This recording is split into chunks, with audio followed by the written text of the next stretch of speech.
Well, now the Ghana Water Company Limited says it is working with the Electricity Company of Ghana to reduce the impact of the ongoing load shedding on its operations. Communications Manager Stanley Marte told Joy News unplanned and unannounced outages affect its equipment and hope the Electricity Company of Ghana will announce a timetable so the company can run its treatment plants unhindered. For now, we are unable to tell because we have some agreement with the ECG, GRIDCO and VRA to be giving us dedicated lines or dedicated power to some of our treatment plants. And especially with our big treatment plants, we get directly from VRA or GRIDCO. But with the smaller treatment plants where we are unable to attain that quantity of voltage that we need for empowering the treatment plants, we rely on ECG. Most of our treatment plants actually rely on ECG, and they have been doing well to supply us enough power to enable us produce. Now, with the load shedding, at least it affects us in some way, but the ECG does well to give us enough or give us power so that we are able to produce at least constantly for a number of days. Our challenge is when power goes off unannounced, such that it affects our equipment. Now, if power is to just go off unannounced, we are unable to plan to shut our equipment down before the power goes off. So what happens is that it strips off some of the pumps, and if we are not fortunate, some of them get destroyed entirely. So that is the challenge that we have.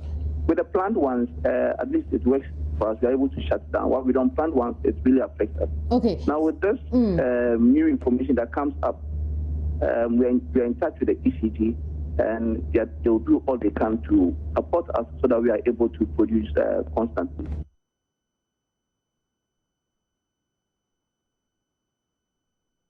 Well, the computerized school selections and placement system says it will by the end of September release the list of basic schools candidates who have been placed into the various senior high schools for the 2014-2015 academic year. National Coordinator, Computerized School Selection Placement System, George Atabuatin tells Joy News they are still taking vacancies from schools as well as making corrections to student profiles. Officially, we have, from WAEC, we have 420,000 students. And then we also have students who deferred admission for one reason or the other, about 1,000 students. And then we also have foreign students coming in. So if you put everything together, it's going to be around 422,000.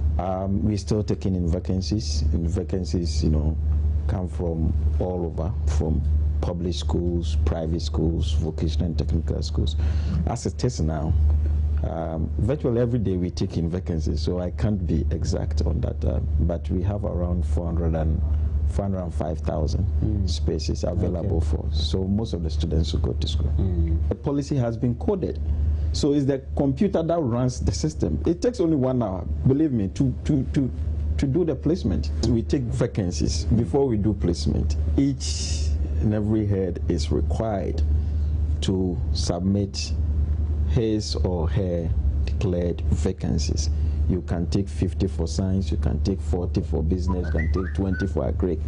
We put them together. If the school can take 400, it's fed into the computer. We having some few challenges with regards to the vacancies because we want to be certain. Yes. So we are still taking, and then we are still also doing corrections on the student's profile. A student may be, a male choosing a female school, or a female choosing a male school, or a normal healthy person choosing a visually impaired school or something. So we are doing all these corrections, but I know that by the end of the month we should release the placement results. Now let's go to the upper part of Ghana and let's talk about this road. It's You should know for a fact that the National Democratic Congress government in its 2008 manifesto promised to work on the Fufuso-Damongo Solar Road to ease the frustration passengers go through using that road. No work was done on the stretch until July 2010 when the Vice President, John Mahama, cut short for the project to recommence. And as our Upper West Regional Correspondent Rafiq Selam reports, there's now hope for the beneficiary communities as the project is now nearing completion. Government secured $166 million from the Africa Development Bank, AFDB, for the construction of the Fufuso-Damongo Solar Road. The contract was rewarded to two Chinese construction companies, namely the China International Water and Electric Corporation, who are working on Lot 1, while their counterparts, the China Harbour Engineering Company Limited, are handling Lot 2. Per the contract, communities along the Fufuso-Damongo Solar Road are to benefit from a modern educational infrastructure, market, hospitals and a lorry park under the project. It also involves the provision of potable water to all the communities along the road, rehabilitation of all dilapidated schools, construction of health posts, as well as CHIPS compounds, and construction of a modern accident center at the Damongo District Hospital. Hitherto its construction, the road network was gravel surface, with most sections immotorable during the rain.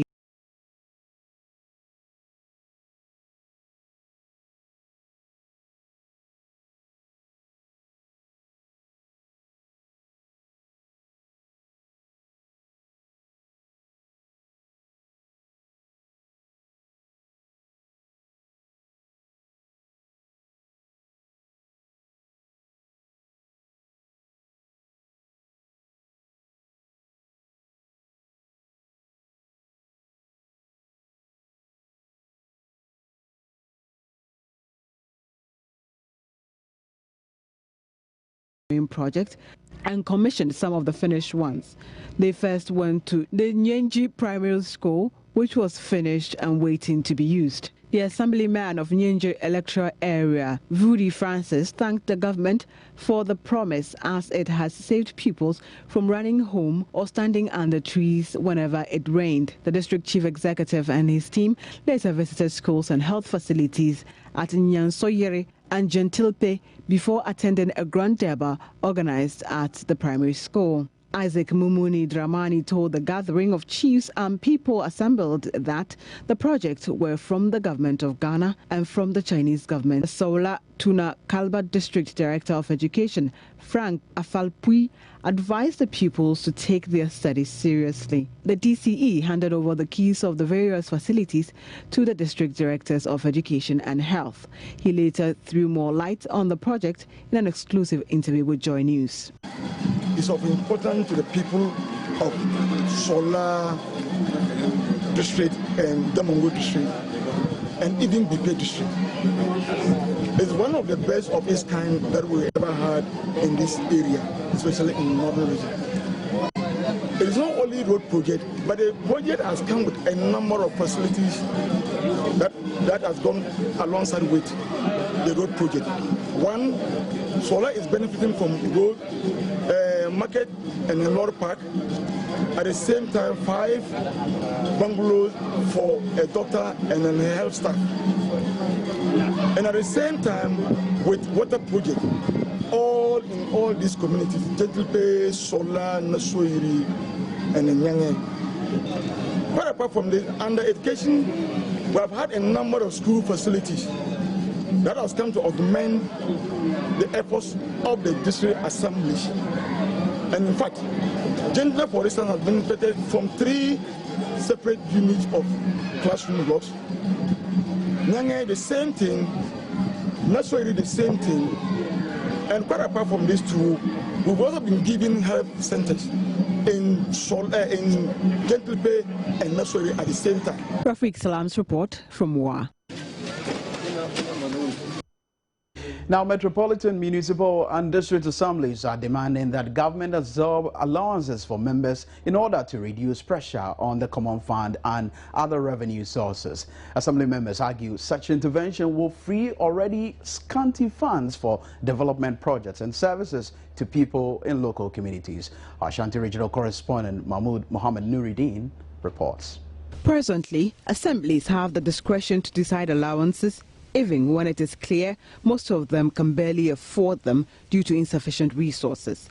Members of the Asokore Mampong Municipal Assembly in the Ashanti region say the assembly has on several occasions suspended payment of the allowances. Noah Owusu, assembly member for Asawase, echoes the sentiments of his colleagues, stressing the situation could breed corruption if nothing is done about it. Owusu was addressing Parliament's Select Committee on Local Government when the group visited Asokore Mampong Municipality as part of a tour of newly created assemblies. Chairman of the committee, Dominic Zuma, shared the sentiments of the members and hinted a proposal has been made to government on the issues. Generally, we are satisfied that the creation of the assemblies have made meaning. Skeptics earlier on thought that it was just a political game. Fortunately, for those of us who have gone around, even members of the committee who hitherto had doubts have now finally agreed that it was useful. We created this for the 6 districts. And I think that it is helpful for the development of the country. We are talking about 13,000 assembly members all over the country. It's such a huge number.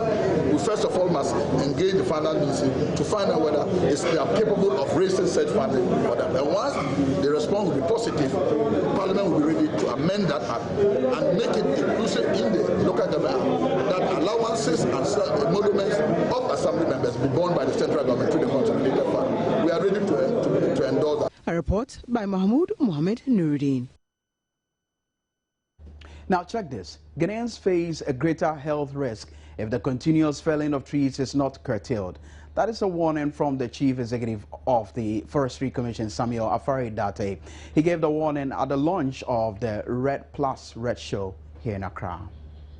Ghana has been facing various environmental challenges such as fumes from vehicles and industries, galamsey activities, deforestation as well as forest degradation that affects our environment as well as the climate change. It is on this note that the RED is organizing a roadshow in the country to create awareness on reasons why the forest should be preserved. RED denotes reduction of emission from deforestation and forest degradation plus conservation. Is a global mechanism under the United Nations Framework Convention on Climate Change that creates an incentive for developing countries to protect and better manage their forest resources as one of the ways of addressing environmental challenges and climate change. At the launch, the Chief Executive of the Forestry Commission of Ghana, Samuel Afari Date, says Ghana is still concerned with the outcome of the forest, and the continuous felling of trees could be a detriment to our health.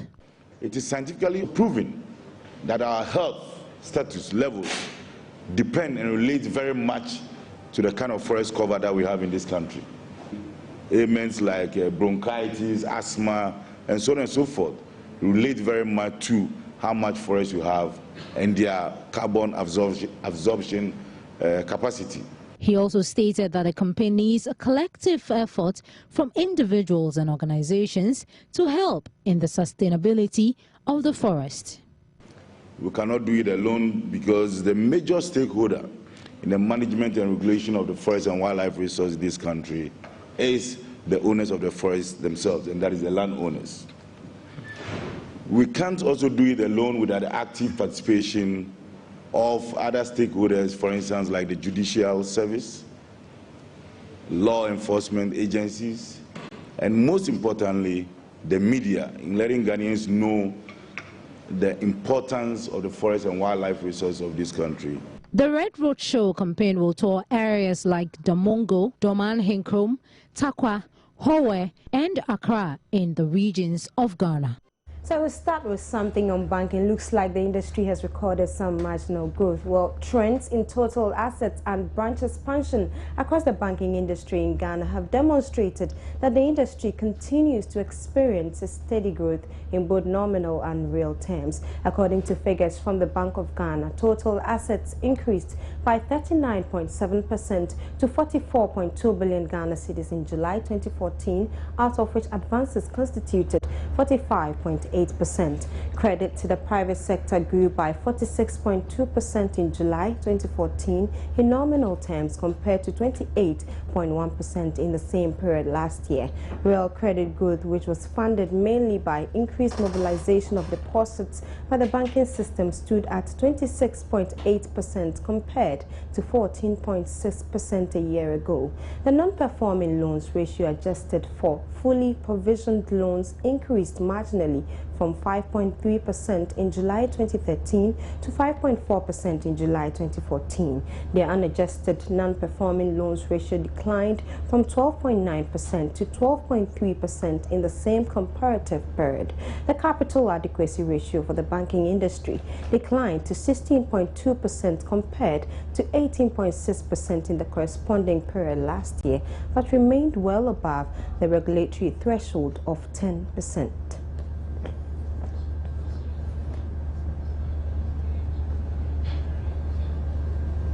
Away from that to something on pensions, the Director of Regulations at the National Pensions Regulatory Authority, Ernest Amate Vondi, has assured the formula for calculating the lump sum benefits to retired workers will be fully refined by end of the year. He says the authority is currently using an interim formula and will refund pensioners' funds when need be after the formula for computation is finalized. Since 2010, when a new pension regime commenced, there has been no definite formula for calculating the lump sum of retired workers.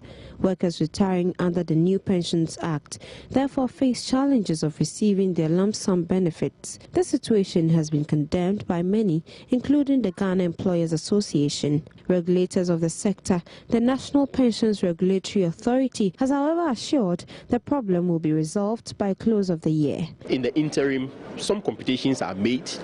Payments are also being made based upon that formula. The hope is that that formula being used by SNIT will be refined in consultation with the pensions regulator, that's the NPRA. And once that formula is refined, even all those who have been paid, should there be any shortfall in the payment, it will be refunded to them. Much shorter, by December 31st, sure, I can assure you. He, however, explains an interim formula for calculating the lump sum is currently being used. Looks as your highest 3 years salary, and then strikes an average of the 3 years, and then gives you a minimum of 37.5% after you've contributed for a minimum period of 15 years or 180 months. For any additional contribution beyond the 180 months, you get some additional credit towards your pension. Now, if you do not contribute to the 15 years, then SNIT returns your contribution with some interest, which is calculated about 75% of the prevailing treasury bill rate and is paid to you in the form of a lump sum. The NPRA has also assured the delays in transferring funds from the Bank of Ghana to private pension schemes will be over by close of the week as the appropriate audit and reconciliation processes are ongoing. Abigail Adamaquinchi for Joy News. As always, a pleasure bringing you business news. I'm Abigail Adomaquinchi. George Adejunia stands by with sports. News the world of sports is talking about sadly, and graphic journalist Daniel Kenu dropped all assault charges against brother of Ghana captain Asamoah Gyan, that's Bafo Gyan, on health grounds at the Kumasi Circuit Court this afternoon. The accused persons Bafo Gyan and Samuel Anim Ado have been accordingly acquitted and discharged. Graphic journalist Daniel Kenu has dropped all assault charges against brother of Ghana captain Asamoah Gyan, Bafo, on health grounds. The Kumasi-based journalist told the Kumasi Circuit Court in its hearing on Friday he wants to discontinue the case in a move that surprised all gathered at the court premises. Kenu initiated court action against ex-Ghana striker over an alleged physical assault meted him a day before the Black Stars played its opening 2015 Africa Cup of Nations qualifier against Uganda. 2 counts of assault charges were also brought against Asamoah Gyan's business manager, Samuel Animado, who, according to Kenu, was an accomplice in the alleged assault. But the case was struck out after the renowned graphic journalist told the court he was no longer interested in prosecuting the case any further. Kenu hinged his reason to drop all charges on health grounds and also added the court action has made his family, in particular his mother, very uncomfortable. The accused persons, Bafo Gyan and Samuel Animado, were accordingly acquitted and discharged. Let's do some more then, and Algeria could be named host of the 2017 Africa Cup of Nations after Joy Sports Checks reviewed the Confederation of African Football have advanced plans following several inspections in the capital Algiers. The development poses a threat to Ghana's ambition of hosting the competition for a third time. Ghana is set to lose out in the race to host the 2017 Africa Cup of Nations. As Joy Sports Checks indicate, Algeria could hurriedly be named as host of the competition as early as Saturday by the Confederation of African Football. Algeria, who have recently been subjected to CAF inspection visits and have also applied to host the tournament in 2019 and 2021, could be handed the surprise chance of hosting the event in 2017. This will come as a major blow to Ghana, who have expressed keen interest in hosting the event following the decision of Libya to withdraw from hosting that event. CAF had opened applications until Tuesday, September 30, 2014, and was expected to announce the host in 2015. Algeria, Cameroon, Guinea, Ivory Coast and Zambia are competing to host one of either the 32nd or 33rd editions of the Biennial Continental Championship. The bidding process for the 2019 and 2021 finals, including inspection visits, had been completed by the time of Libya's withdrawal, which prompted CAF to invite other candidates to step in, but only on condition prospective hosts already had facilities in place. A deadline of the end of September was set for the new 2017 bidders, but Algeria are among those who have expressed an interest and might be handed the hosting of the 2017 finals, leaving 4 bidders left to choose from for the 2019 and 2021 tournaments. The decision, if taken by CAF, will quickly end Ghana's hopes of hosting the competition, as a strong field of ambassadors have been named to campaign for the bid. Ghana co-hosted in 2000 with Nigeria after games were taken away from Zimbabwe, and again in 2008. This could be the third time. Right, so there's going to be some drama if Ghana doesn't get to host the 2017 African Cup of Nations and actually slips into Algerians' hands. But there's even more drama right here in the country, because New DBRC United will play Ashanti Gold on Sunday in the Galka Top 4 coronation match after Hearts of Oak withdrew from the replay of the final. The match will be played at the Boissil and Clay Stadium, which is the home ground for Ash Gold. Galka changed the format for the tournament after Hearts refused to travel to the Baba Yara Stadium in Kumasi to play the Miners. The Phobians wanted the match to be moved to Accra, but Galka refused. So this is a very interesting story that is ending sour here. Accra Hearts of Oak deciding not to play the final after all arrangements have been made, and they make a claim and say there was no agreement that the match was going to be played at Baba Yara Sports Stadium. I personally spoke to the Galka president, and he told me that they had an agreement on Tuesday that the games were going to be played in Kumasi. Well, that's how it goes, and that's how bad it can get at times. So it's now going to be Ashanti Gold versus New DBRC United on Sunday, because Ashanti Gold have been declared winners of the Galka Top 4 without kicking a ball. That'll be all for sports tonight.